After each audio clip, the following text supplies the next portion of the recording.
Well, welcome everybody to our Friday regular live stream of Recovery Live. My name is Tom. I'm a recovered alcoholic. My co-host today is Alicea, here with me in Loma Mar, California. We'll talk about it in a little bit. I'm glad to be back after a week off, and we had the British takeover last week. I heard that was an interesting show, and it was very insightful, but we had to kick the British out.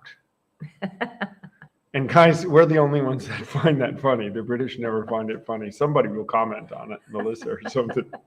I'll kick the British out again. Anyway, it's great to have everybody here today. We got some great guests on today. We're going to talk about this trip I just had to St. Joseph, Missouri, with so much exciting things. Tim Doyle is going to join us in a minute, and we're going to talk about that too. And we have Sue Foreman today talking about childhood trauma.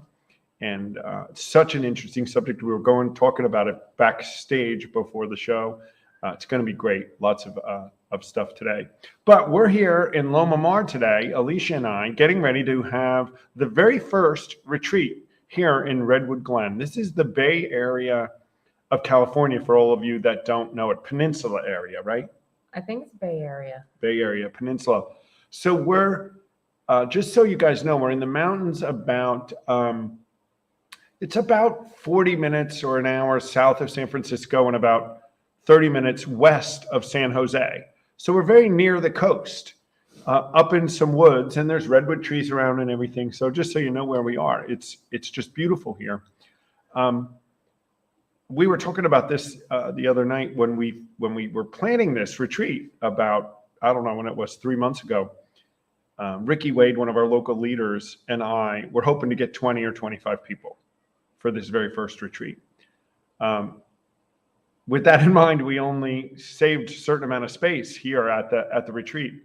And we blew this out, guys. We sold out the building. We had to call and get one bunkhouse. Then people kept signing up. And we had to get 2 bunkhouses. And then we had to move leaders around, and we had to get a 3rd bunkhouse. So we're up to 70 people showing up today, and as many as 50 plus of those are brand new people, never been through a retreat like this before, never have heard the message that we're going to give them today, ready to have a life-changing experience. So I know I'm excited. What about you, Alicea? I'm excited. It's going to be awesome. So amazing. Yeah. And we met 2 people that came up a little early already that drove all the way from Los Angeles, and they're really excited. So, yeah, they're going to start coming in this afternoon. So I knew Melissa would join. Melissa McManus joining us from Wales, and she says, "Not funny, Tom. Boo." Well, that was coming. Taryn Price. Hi, Taryn.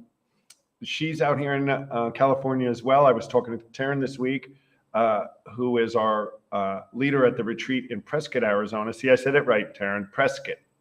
Everybody says Prescott, but Taryn will correct you. It's Prescott. In July. Right. Middle of July. And so that's another retreat. So let's talk about a little bit about these retreats. This is really, guys, I think I told you last time, this is the biggest month that Came to Believe probably has ever had, in 4 retreats in 1 month, and the amount of people. Not sure we've ever had that many people in this short a time come through the retreats. This weekend, we're here in California. Next weekend, there's a retreat in, it's really Clear Lake or Rice Lake, Wisconsin, which is the Amory retreat, and there's 70 people going to that. Sold out, another sold out one. They were trying to find places to put people. Leesburg will be going on at the same time, where I now know they're up to 55, I think, today, Sue. I saw some emails going by, so that's growing. And then a week later, on the 21st, we're back here in California, in Nevada City, where we're up to, I think, we're up near 70 for that one now. So it's just such great news, guys, what's going on here. It makes us think about California, about like all the people that need help out here. Like, jokes about California, right? See, Melissa, I don't just joke about the UK. We joke about California too. So it's going to be a great life-changing experience. And we're out here, and the model's working, guys. We've got a leadership crew here in California that's really second to none. They're all on board with it. Dale Marshall will be with us. Don Zonick won't be with us, but he's behind the scenes, and the rest of the team. But I want to talk to you guys about where I was last weekend. Last weekend, I had a meeting with Tim Doyle, who is a lead pastor of Restoration Church, and he got the name of us through a meeting that he had gone to, a church meeting, and he heard about us, and he reached out to us, and really the relationship that has developed has been just unbelievable. And so why don't we bring Tim on, and let's talk about where he found us and how this seems to be fitting a piece of the puzzle he's been looking for. Hey, Tim, how are you today? Hey, Tom, doing great. Thank you. So how did you find us, Tim? And how did this, what inspired you to really want to see how we could all fit together?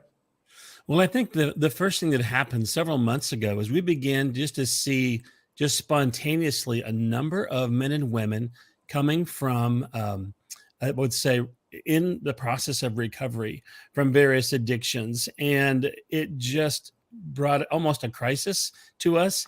I mean, we love people, right? And so folks come to your churches from all different backgrounds, but this was a very unique group of people, and we fell in love. And it's like, I almost began to panic. It's like, okay, what are we going to do? How are we going to handle this? Because I sensed immediately this was a different level of need, not to categorize people like some are more needy than others, but just a different kind of need that maybe the church, I'm talking about the Big C church in general, is not real used to handling. And I'll give you an example, Tom. Had lunch with a few of our friends from this group, and during the conversation, I just was saying how honored we are that Restoration was a home for them. And one young man said, "Well, thank you for letting us come." And I was puzzled. I said, "What exactly do you mean by that?" He said, "Well, we're not welcome in a lot of places." And I tell you, it just, even when I say that right now, it just goes through me like a knife. And it just shows that the church in general has done a very poor job of coming alongside and helping people that are battling addiction or in the process of recovery. So when I met a fellow pastor at this event who, this handsome young guy who appears to have it all together, told me about his meth addiction that he'd recovered from. I said, "Whoa, now wait a minute. Tell me that story." And he told me about this program. And I knew immediately it was a tool that we needed to put in our toolkit to be able to help men and women who come to us with all types of addictive behavior. And so excited, Tom, that we're getting the opportunity now to partner with you. I'm ready to get trained and amped up and to take our opportunity to a whole new level. And folks, it was really something I went and experienced and met a bunch of these people that come to Tim's church. And they call him PT, Pastor Tim. They call him PT. So I love that. Or Papa Tim. Yeah, his Papa Tim, right? His heart for this is really true. And him and I have certainly become fast friends. And we very much think alike. And his openness to really want to learn and understand the difference between this addictive mentality and that there's a need and the welcomeness that they feel in his church. It's clear when you walk in. I mean, I felt extremely welcome. They all did. And there's a whole group of them that come, to his church. And the city is in need. So to have a place where they can at least start, and then to have this opportunity for us to meet them, get them through their steps, get them through our program, and then let them grow in their spiritual walk is going to be a blessing. So we're so excited. And it looks like right now, in the middle of June, at the very least, the end of June, we're going to bring a program down there to St. Joseph, Missouri, and train some leaders and get some people through the steps so we can get a presence in the Missouri area, just like we've grown here in California, where it's grown so much that we're running all these retreats around the year, and we have local leaders that can do it. It's really exciting. I think we lost Tim. He froze up on us. There we go. He'll come back. We'll bring him back on as soon as he comes on. Yeah, he'll come back. But so it's just an example of what we're doing, guys. And we're also going to be in Indiana in August. And we're expecting the same thing to happen there. So the growth is really, really amazing. So a lot of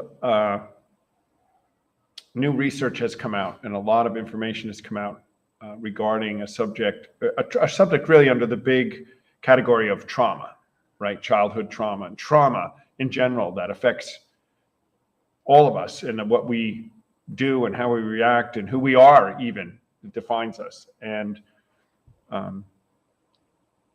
we are so lucky and blessed to have one of my very best friends from a very long time on with us to talk today about childhood trauma and wounds and ACEs and a bunch of things that some of you don't know anything about, but Sue is going to come on and we're going to talk about this stuff today. So I want to welcome Sue Foreman from Winter Park, Florida. Oh. Golf clap to Sue. Hey, let's welcome a few people before we get going too. Anna Branson is with us. She's from Kentucky, is in need too. We'll come deal with you out there, Anna. Tim Seitz is a regular. He's with us. Carrie Toon, Carrie's with us. Yep. I think Doc Roth is with us, one of our regulars. So hi, everybody. We're glad that you're all with us today. So Sue, welcome. Welcome. And tell us a little bit about ACEs and childhood trauma. What's this all about? I'll start with something I heard at a meeting this week. A young fellow who has been in the program a very short time, like maybe a month or two. And at his moment to share, he said, "What does all this have to do with my drinking?" Is that the best question you've ever heard? Right. And I thought, that is what I'll open with. What does this have to do with drinking? We're talking about another phrase in the book on page 64. There's a phrase that says, liquor is but a symptom. Mm-hmm. And we've been trying to deal with this particular symptom of what alcohol does for the body since Noah planted his vineyard. So we had this wonderful 30s experience from 1918 to 1933 of prohibition. And then for some reason, after they repealed prohibition, we needed AA. What a big surprise. So we've been trying to figure this out. I am so excited to tell you that I met Clarence in 1979, Clarence Snyder, who is the person who started the retreats. And at that time, I'd been trying to figure out what was going on in our family since about 74. So I had about 5 years of researching. And at some point, I think I was going to share this all with Clarence and say, oh, Clarence, let me tell you about this experiment they're doing with rats. And they have these drink water and alcohol, and then they give them just alcohol, and then they take something on the brain and they inject it and then they crave alcohol. And he said, I don't care. He didn't care at all. He didn't care how we got there. He only cared about what we do now. And we have gotten really so much better because we can do these big studies of instead of the 300 people in somebody's practice or in somebody's church, we can do studies of 500,000 people. And that is what this ACEs study has come out of. There's a fellow in California, Dr. Vincent Felitti, who noticed that some people got well and some people didn't. And there was some relationship with what had happened to them as children as to how they were as adults, whether it was addiction, whether it was overweight, whether it was obesity, whether it was whether they were hoarders, whether they were watching porno, whatever that was, there was a relationship between how they got better and or whether they got into it in the first place with what happened to them in the first 18 years of life.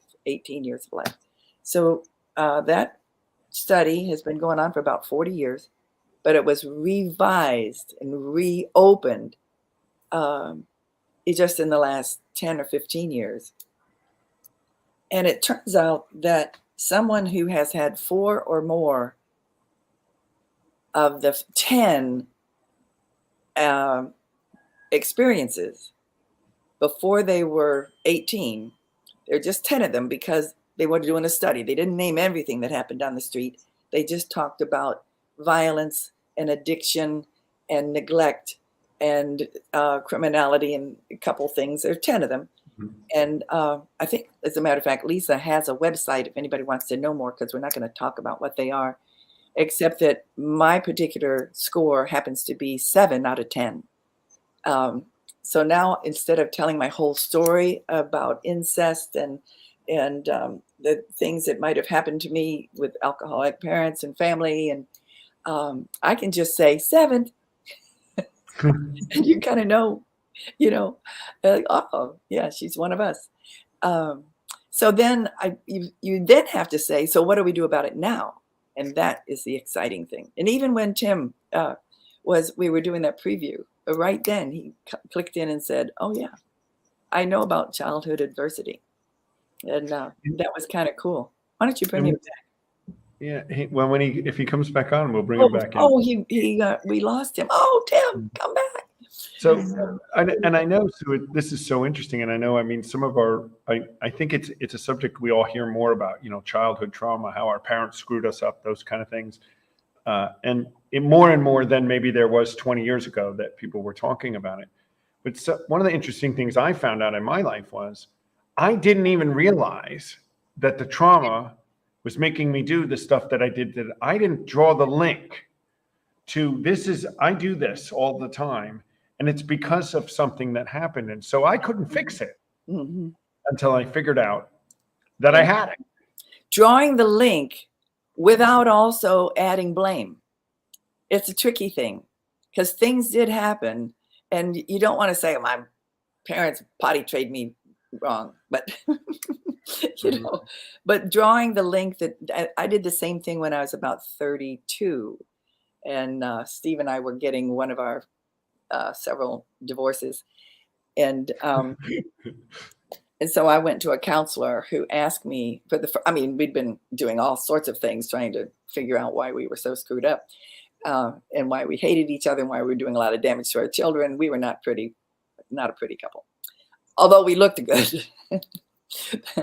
But he was the first one in my 30s, probably I was 32, 4, somewhere in there. He asked me about my experiences, and for the first time in my life, I told the truth about what had happened to me as a child before I was 8. I'd never spoken the words because they would be so damaging to my family. So there's a big block. There's an obstacle to being to sharing, for sure.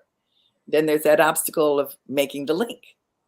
But then, and I think that Lisa has can she post that website? Anybody who wants to know more about ACEs, go to this acesconnection.org.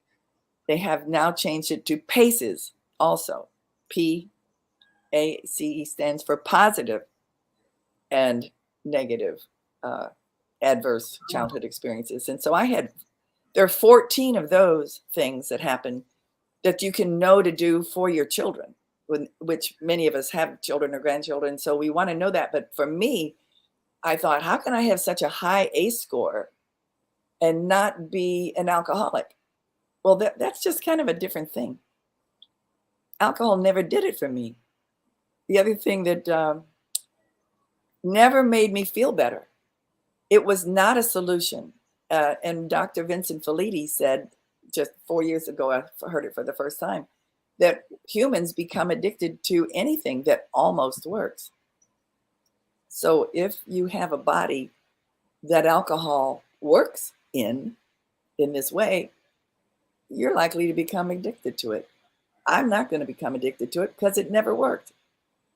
So that's, it's not, I'm so virtuous, I just could put the drink down. It has nothing to do with my virtue. And it doesn't have anything to do with how damaged I was as a child. Right. But it does, there are millions of people that we surveyed. And if in the group of people who have 4 or more ACEs, on 4 out of 10, they are 4 times more likely to become an alcoholic. 4 times more likely. And the 700% more likely, if alcoholics are 700% more likely to have had childhood adversity. So it's one of the chicken and egg. Hey, Sue, let's bring Tim's back on. Let's bring Tim on. He can join our discussion. There he is. He's back. I'm back. Sorry, guys. This is really resonating with our audience. We're getting some good comments, Sue. People are resonating with the idea that of childhood experience. Tim Seitz says because of his childhood experience, he decided he didn't want to be here anymore at 16 years old. So it leads to these kind of things, right? I will tell you that the statistics of these millions of people that the ACEs study, people with 4 or more of these experiences are 1,200% more likely to commit suicide. 1,200, which is, it's not like a 10% more out of 100%. 100%. They're 1,200% more likely to commit suicide than the children who have not had these experiences. It's interesting too that this group that we have on here today, Sue, too, is you have said that the alcohol didn't do it for you, but you had childhood experience. So there are things that happened though in your life, but alcohol did do it for me. Yeah. So my childhood, my experiences, it did make me feel better. And for Tim, alcohol didn't do it for you, but the childhood experiences still had a profound effect on you as you grew up. And I'm sure the things that Sue is talking about are very relevant in your life. Absolutely, Tom. Go ahead, Sue. Well, I was going to say, I was just going to take a minute for how people who don't have the ability to use alcohol for relief, we do have lots of other choices. Exercise, shopping, porn, sex, but also really good things. There was a judge in California who was was one of Dr. Feliti's. She arrived in his office with 7 distinct kinds of expressions of cancer. Her father had raped her until the age 10. When the father was kicked out, she solved the problem by graduating with honors, getting a full scholarship to law school, going all the way up, and she became a federal judge. But the price she paid on her body was the cancer. So there is a direct link to these childhood adversity things that we pay a price because it changes the brain. It changes how all these little functions. In 33, when the big book was written, 35, 37, 38, nobody was talking about hippocampus or amygdala or anterior cingulate or all the tiny little things. Now they not only can name every single cell in the brain, they can name all these different little organs. And each one has a different function.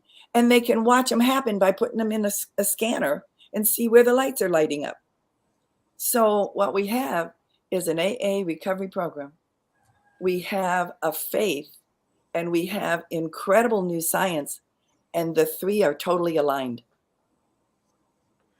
It is so amazing. And, what's great is we're all open to all that, right? I mean, we get through our AA program, and then we take advantage of things that are science, and then our faith backs a lot of it. Alicea, do you align with some of this childhood trauma with what you went through?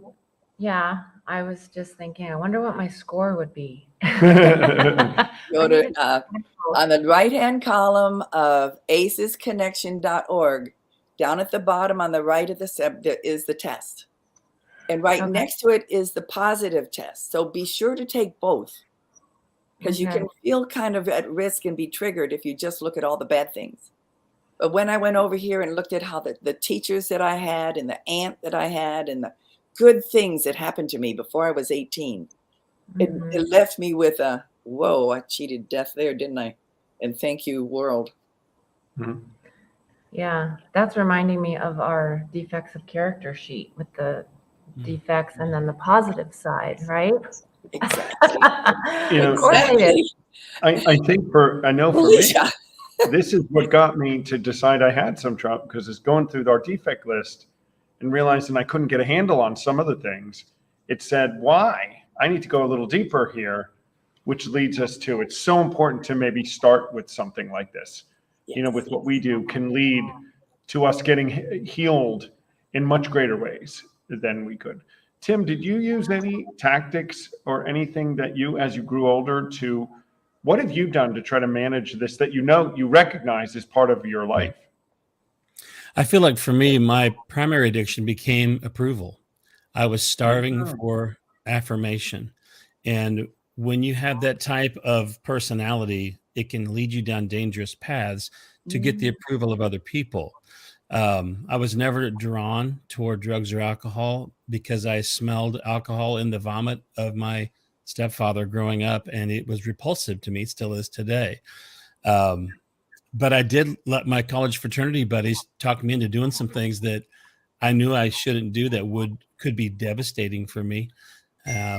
Thankfully, I had a praying grandma, right, and a faith that violated my conscience so severely that I didn't enjoy the experience, but it could have destroyed me. However, the addiction for approval has continued even to today. And as a pastor, that is deadly because you cannot make everybody happy all the time. And yet sometimes I feel like that's my job. So I'm constantly having to just guard myself. And my wife is my best partner in this recovery for me, when I tend to apologize a lot for things. And she'll say, would you stop apologizing? And I have to have other people tell me when I'm doing that, because I really don't know when I'm doing it, but I also recognize it's a weakness of mine. So I think that's why, Tom, when these men and women who showed up at our doorstep with these addictive behaviors, it didn't freak me out. It wasn't like, oh no, I don't know how to relate to these people. No, I grew up with those people, right? And so I understand. I mean, I say this, and I don't mean this to offend anyone, but I tell people I was white trash. That's how I grew up. I grew up in extreme poverty that you seldom see in this country. And so I'm not put off by people in really difficult situations. But where I lack is really how to help them get out of it. You know, and that's why Came to Believe has been such a great encouragement to me, because now I have something practical to offer them. And I'm excited to get people here equipped so that not only can we love them and, you know, hug them and be for them and encourage them, but really give them some tools and the opportunity to elevate to a higher orbit, you know, and finally escape this generational curse. Generational curse. Exactly. So let's talk. You and I were talking. I know we don't have too much time. Well, we have a few minutes to talk about this subject. Is so big, right? It's huge. We can go on and on and on, and every because Alicea said, "Wow, look at the checklist on the 4, and our instructions are to get to the root." Clarence always said, "It's not the event; you've got to pull it up by the root." Well, that's the language of 1938 that he was still using in the 70s and the 80s, but now we're looking at where the root is, and it's so congruent that it just makes me so pleased to see how all of this, it's like, as we, you know, that old thing about the elephant. I'm describing the tail and you've got the trunk and somebody else has got the side, but it is the same elephant. So whether you're coming at it from faith or from a program that you don't know is based in faith, or science or history or medicine, whatever you're doing, it is still the same elephant. The root is starting back there in how we treat each other. You know, and I think, you know, this has been such a great growth for our organization, Sue, and this openness that we have, you know, that we'll talk about harm reduction these days, where that might have been a taboo back. We're talking about how faith works. We're allowing science to have a part in this, of which at some point that would have been a no-no for the faith people, right? So this idea that God changes your brain, right? How? This is the neurologist. Just right. This is the team of neurologists that are putting people in their scanner to find out which part of the brain is sparkling when they think about different things. Mhm. And if you have someone here thinking about the emotions that we were talking about on the permission to feel, and what is it that will move the sparkles from the amygdala to the anterior cingulate? Because when the anterior cingulate is sparkling, you are feeling benevolent and loved. And when the amygdala, which is like an almond, when that's sparkling, you're frightened, you're anxious, you're angry. So Hmm. what is it that moves the sparkles to the front? God. They can watch it in their machine, and they wrote a book about it, and they had 8 things that really moved the sparkles. Shall we wait and tell about the 8 things later? We'll 'Cause tell we the have- 8 things later. that Let move them the wait. Let sparkle. them wait. Let them wait. We'll have to have another Think about show. what the number Yeah. one thing was. Let's talk about what's the number one thing. You can say that. Yeah. Oh, there are a lot of things about yawning and exercise and meditation and learning something new and having intentional conversations and all kinds of things. But the number one thing that moved the sparkles out of anger and fear was an authentic belief in a loving God. Wow. That you, not a God that the Pope knows and that you go to the Pope in order to get something. You can't buy that God like they did during the Reformation, is sell whatever that was. It is your God, a personal, loving, benevolent God that you know is real. And then sometimes you have to work to get that. Maybe you have to test for a long time. But it doesn't seem to matter. The expressions, the rituals, all those things don't matter. What matters is whether you believe that there is a force, a power greater than yourself. And we see these things. I mean, it's recovered, right, Tim? We talk about being recovered. We talk about real transformations for people, right, Alicea, that find out these things. They do accept this living, loving God that can help them, and to begin working with our program, who's on 10, 11, and 12. And we see real transformations. And now science is saying that it's back. Oh boy, it's not just, it's real, physiologic change that happens in us. And it's so exciting to know that we have all these resources that just back everything that we already knew that works, right?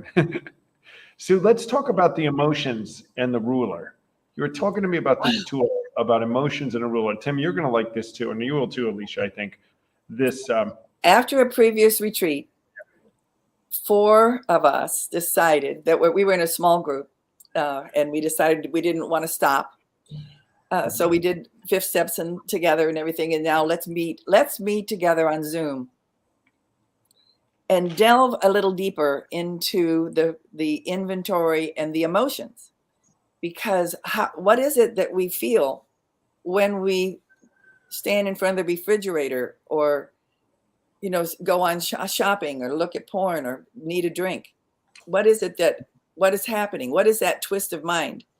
Well, it's based in emotions. So there's another whole field that describes it as a species. We know diddly squat about emotions. Most, if they do a survey, they can say mad, angry, happy, sad, or something like that. But this one fellow, where did it go? Oh, here it is, right here.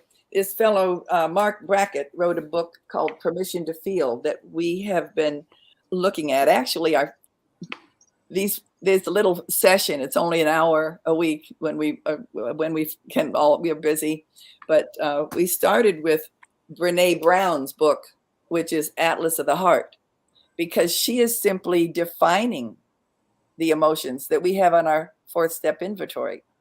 So if you say anger, she's telling you what anger really is. Because if you don't have the vocabulary for it, you can't name it. If you can't name it, you can't define exactly what it is that connected it to something earlier.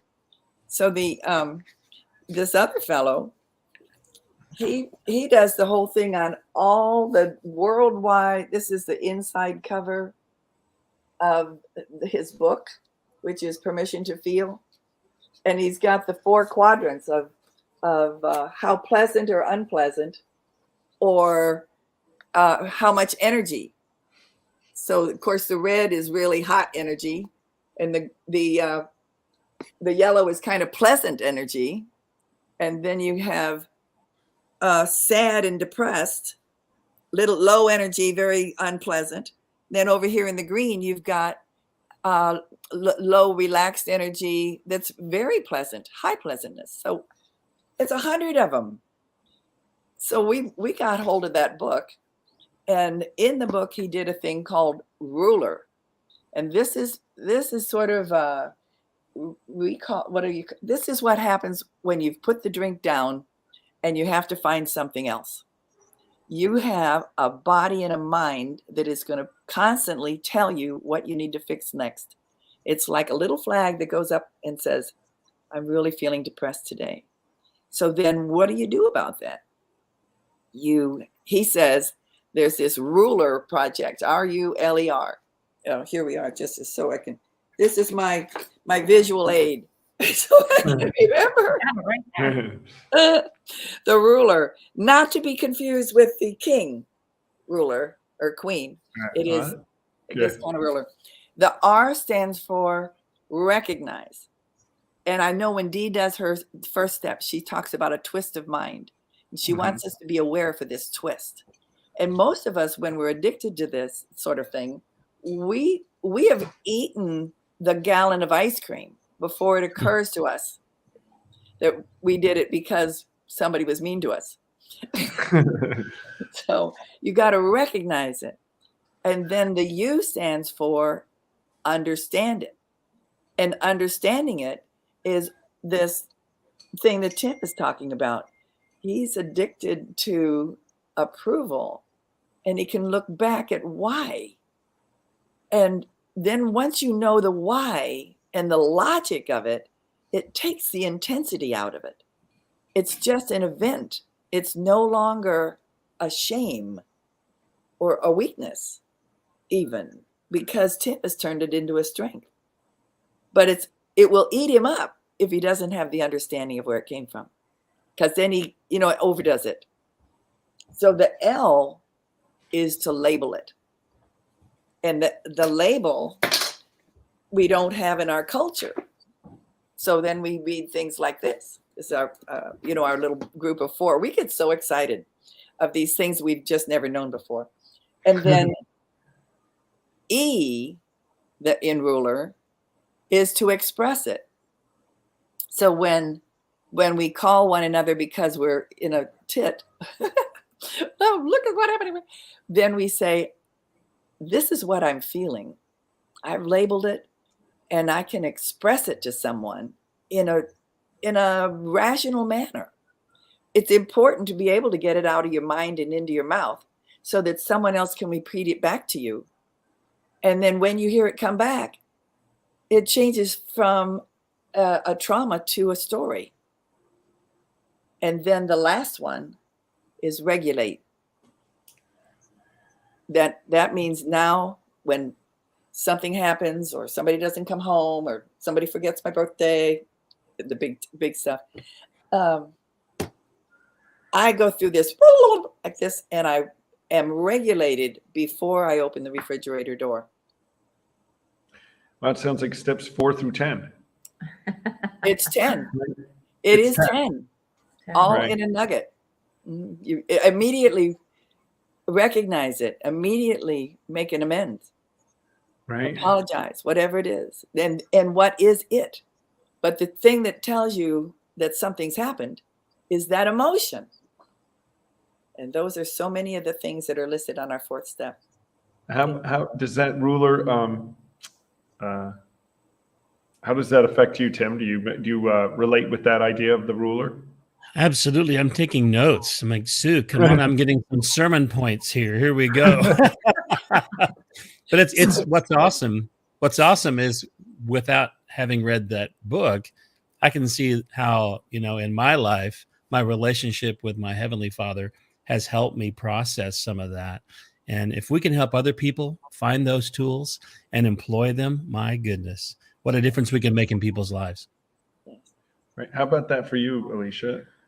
No, I love that. And I love using the word ruler because then I can remember those words, hopefully. Yeah. And then I had a question that came up in my head. Of course, a question. Like when someone says, I think the phrase is feelings are a liar or feelings are a lie. But then the way you're talking about it, they're not. They're telling us something. They're not lying. Absolutely. They're a I gift. mean, yeah. Uh, So it can be switched. I mean, I see how that makes sense.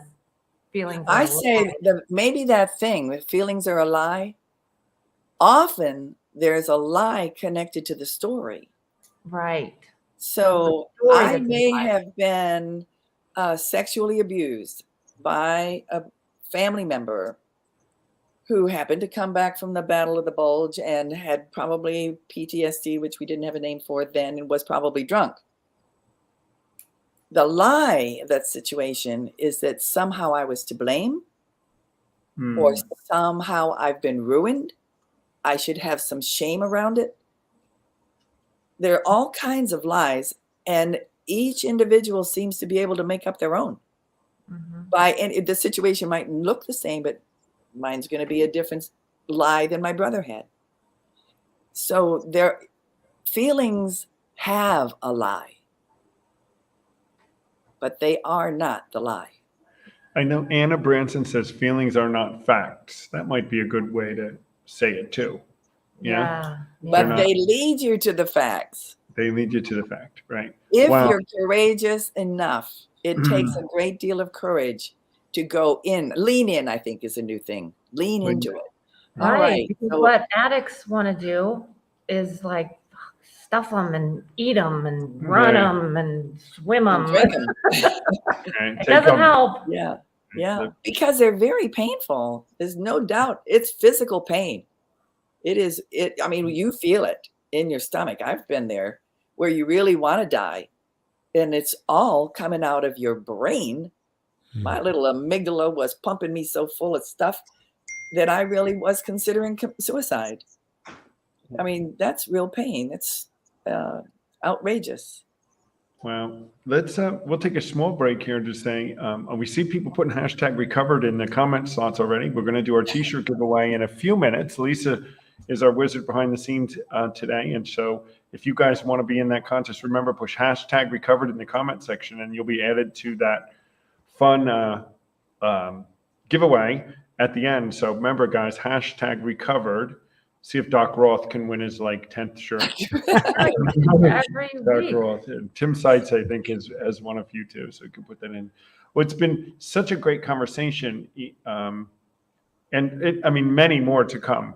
And so fits our program. It so fits everything that we're doing here in Came to Believe Recovery. And it's inspiring to me to see Tim, reaching out to us and what we're going to do in Missouri and what we're continuing to do in Florida and in California and everywhere else. And we're open to learning all this stuff. And we're open to talking about all these new things that we were not so open to talking about. And the whole purpose of this thing is to get people into that fourth dimension of existence, guys, to relieve them from whatever brokenness it is that has them in trauma and failure in their life, and let them lead happy, joyous, and free lives and be able to keep going. It's been so good. Any final words, Sue, as we get ready to wrap up for today? We're going to have you on again. I appreciate being paired with Tim because he totally has the platform to keep this real.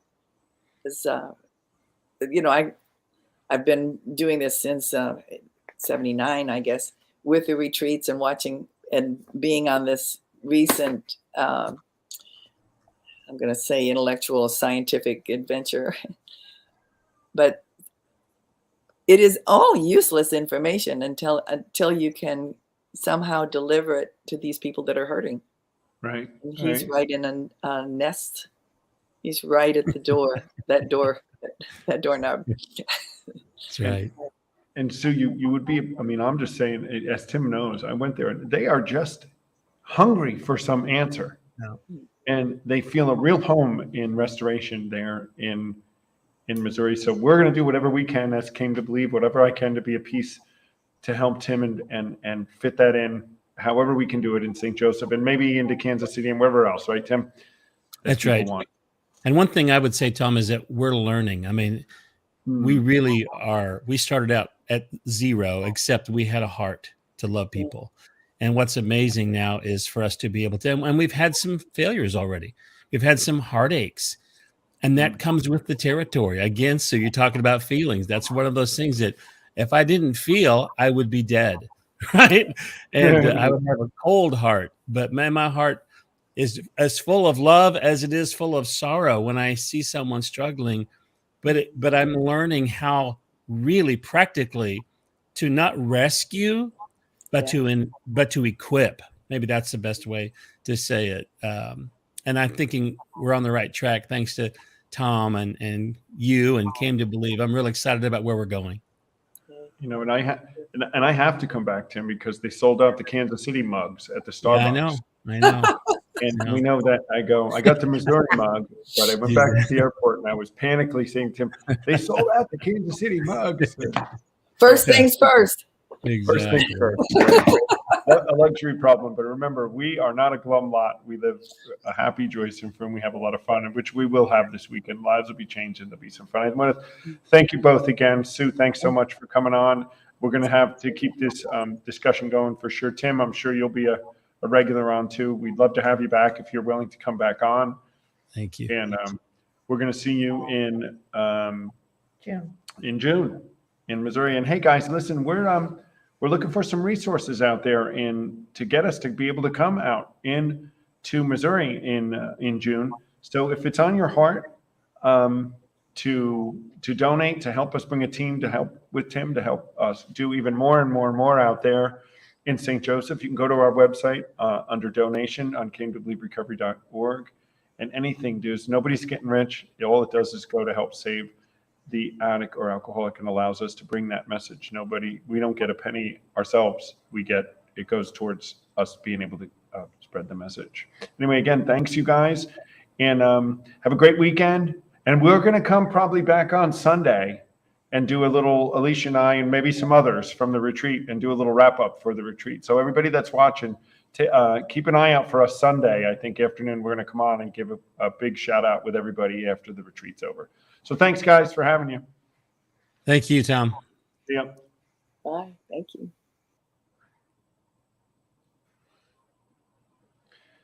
All right, Lisa, you ready to do the hashtag? How many people we got on the shirt giveaway? Shirt giveaway. I don't know. We can roll the dice and see who gets the shirt today. Here we go, guys. Oh boy. That's a lot. Yeah, there's a bunch of people on the top. Slowing down. You know Doc is going to win again. Anna! Yay! Anna is a regular. So Anna, send your address to us in the chat and we will have a shirt sent to you. Well, what do you think about that subject today, Alicea? I love it. I want to get those books and I want to get into it. I love how they are so linked to the 10 steps and what we're going to be talking about here during the retreat and all retreats. And it's just amazing to see how it all links together. Mm-hmm. All right, everybody. Well, we'll be back next week. Are you on next week? I think you're coming on next week, are you? In 2 weeks. In 2 weeks. In 2 weeks, we'll be together again in Nevada City. But next week, we'll be coming back from. I'll be back at my house for our regular broadcast on. We'll be happy to see you guys. We're off and running. Alicea and I. People are starting to show up, and we got to go help check people in and get ready to change some lives. So everybody have a great weekend. We'll have a great report for you guys on Sunday, and we'll see you again on Recovery Live next Friday at 9 West Coast, 11 Central, 12 Eastern. East Coast, and 5 in the UK. Everybody have a great weekend.